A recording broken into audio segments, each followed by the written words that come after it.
Woo! What's that? A whip? Woo! Woo! You hit the tip! You son of a bitch! The tip! I'm the master tip! I don't have to stand for this. What kind of a sadist uses a whip? Could be a fetish.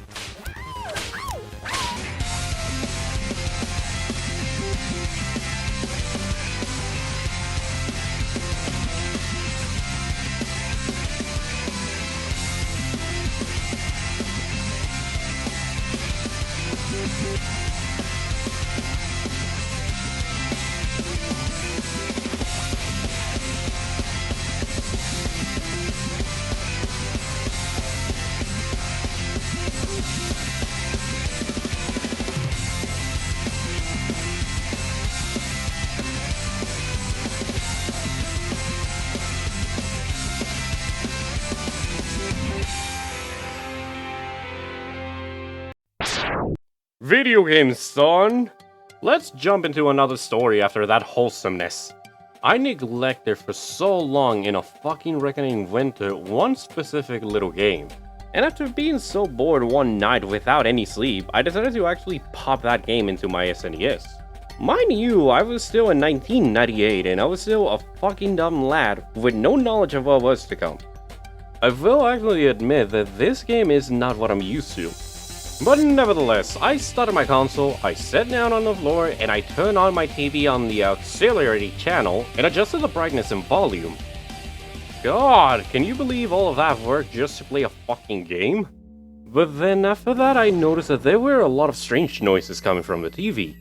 This was not natural to the fantastic games I was playing. Oh no, this game was not fucking around. Oh boy, what a fucking good time to play a gothic horror game at 11 PM. Smart. What was that I said before? I am a fucking genius. It is a perfect time of a night to grab one of those shitty creepypastas with hyper-realistic avatars and scream at you saying, "I'ma grab your bum." We don't got that, mate. I'm flat as a plank. After getting our butt grabbed by some fucking creepypasta in the middle of the night, we handle the ominous sounds that are so fucking creepy and immersive. And then, fucking lightning strike, saying, "Super Castlevania 4!" At that moment, I remember when I was a kid wondering, where the fuck are the other three? But nevertheless, until many years later, I found out that this was a remake of the first original game. So I was having the same experience that James Rove had, but with enhanced graphics. We both started from the beginning. And oh boy, that intro. And after that lightning strike, I actually got with some lore that I could somewhat understand, because, you know, English.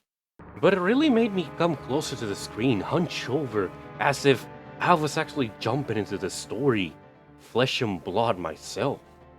After some exposure and sound noises, it really made me feel like this was no adventure. This was a quest for survival, and I was in the middle of it. Was I trapped in this legendary castle in Romania to be jailed up with these forsaken creatures of the dark?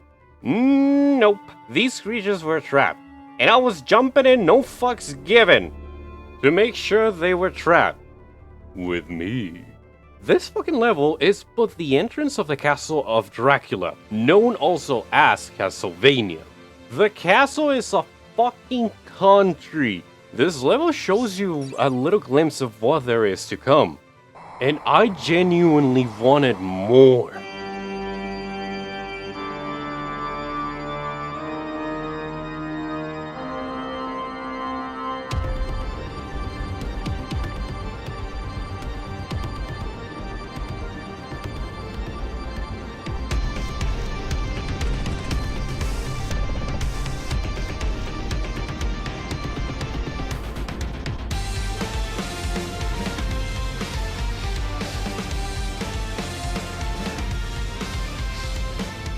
The music, the monsters, the design, the architecture.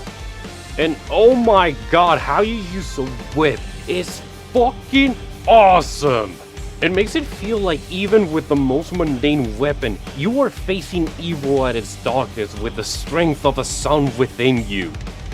It's even more fucking JoJo than JoJo was a thing. Nah, I'm sorry. Nothing can compare or be more JoJo than JoJo itself.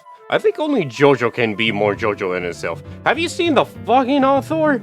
The author actually makes its JoJo's even more JoJo than the past JoJo's. The fucking voice actor of Dio is more JoJo than Dio.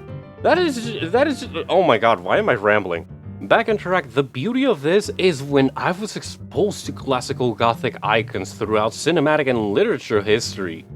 The creatures of the Black Lagoon, the sirens, the mythological hunting creatures from Greek mythology, and the screechers, the undead ravagers, the creatures of the entire saga of what we know as the Gothic classics of Frankenstein's monster, the Wolfman, mummies, zombies, and of course, bats.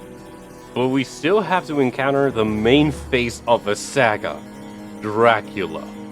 Among these, it is great grotesque beings that would only be encountered in nightmares, but in this game, it feels like it was made like art. The fucking music is what makes it even more fucking beautiful. God, I could just stare at this screen for hours. Also, fucking Simon is jacked up. He's thick. He's buff, like... Daddy, please.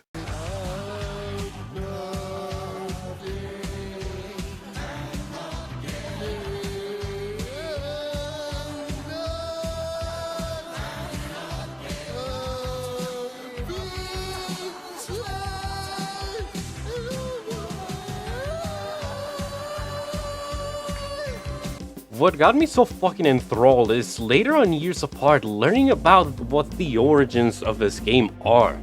The black and white movies of the monsters of Dracula, the legends and myths of Black Tepes, and the connections with historical places, even in Germany with the Gothic Catholic architecture. And this made me feel like I could identify more personally with this game. It felt like I was making sure my land, my country, my own sanctuary was not being tainted by unholy beings, and I had the power of video games and God by my side! Ah! The other thing that made me feel very intensified is how the music fits the background so well. How the flow of the wind is seen on the leaves of flora, the water flowing amongst the moonlight, the underground isolated caves that give you that sensation that you're being cornered. And fuck these little Chewbacca-looking splitting motherfuckers, die! Die! Why will you fucking die? The weapons just add to the fucking immersion. Using axes and throwing them like a fucking boss in an angle to annoy those motherfuckers. Those church crosses used as boomerangs are very useful in boss battles. Now you're enjoying the power of God. The holy water, which, goddamn, since when is holy water a fucking Molotov cocktail from French riots? It's so fucking metal. And yes, like everyone has mentioned, I fucking hate the Medusa heads. Fuck them. Their pattern can be memorized, but the first time I encountered them, god damn, I threw my controller so many times. I honestly had to ask my father to get me 2 new controllers just in case, and I did end up using both because fuck this game with the Medusa heads.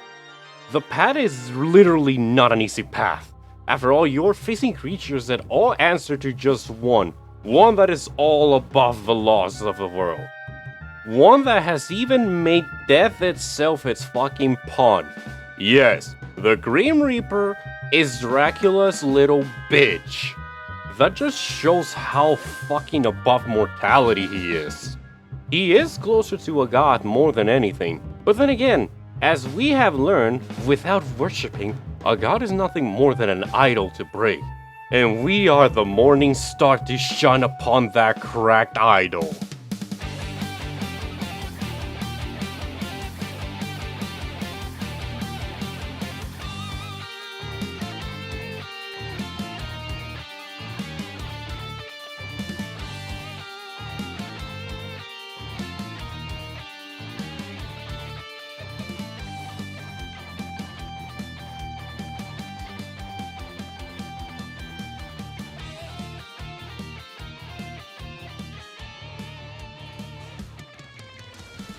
The path towards Dracula's castle was always the one that challenged me the most. It made me feel that if I lost here, everything was for naught. And it truly felt like that every time Simon died in front of me. This was not personal to Simon. All we know is that he is a descendant of the lineage that always fights Dracula. But apparently, Simon is the one that has fought Dracula more times than any of his successors and predecessors. And the one that made Dracula truly fear the existence of the Bellman clan. That is power. After knowing all of this, I knew what had to be done. I had to prove to my clan I am worthy. I had to earn my crest to my bloodline, to the name Bellman, and to myself. And oh boy, it was not easy. The battle of all the forms of this devilish being were a kick in the groin. The problem to me is that at this point, I had the game actually play one on me. You see, before you face Dracula, you are very fucking pumped with adrenaline. You are ready! But then you reach the entrance area, which gives way to such a peaceful path with nothing more than spots for you to recover and to gather ammo. This is no ordinary boss battle. This is the path to despair. And it is telling you to take it with a grain of salt. So when I go in, my adrenaline is all gone, and I have to pump up again. But that is the thing. This taught me one thing. I never thought I needed it until now. Patience. Something that I have acquired in my gaming years is the patience to stop, observe, learn, and adapt. And this game teaches you just that. This path of recovery is for you to take a breather, to relax, to assess your strategy, what you truly need to do, what you need to change in your strategy, what have you learned, and what can you do that can get you closer to victory.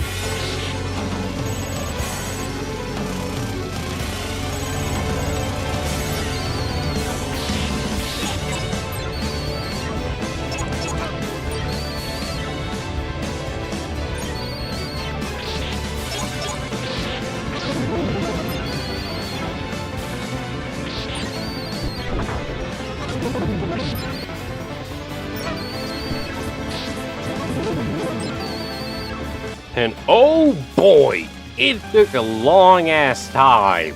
But when I fucking pressed those buttons, when I fucking used the chain whip with the powers of the Morning Star, when I used my weapons to help with the heavy angles as I tried to position myself and fight Dracula in the way that he wanted. Brutally. I endured. I survived, and as the night comes to an end, so does the midnight sun under this forsaken castle. This was a battle that showed me the beauty in darkness, how evil can make the dark so corrupted, but that is the joyful part of it. How the aesthetic made the victory so much more meaningful.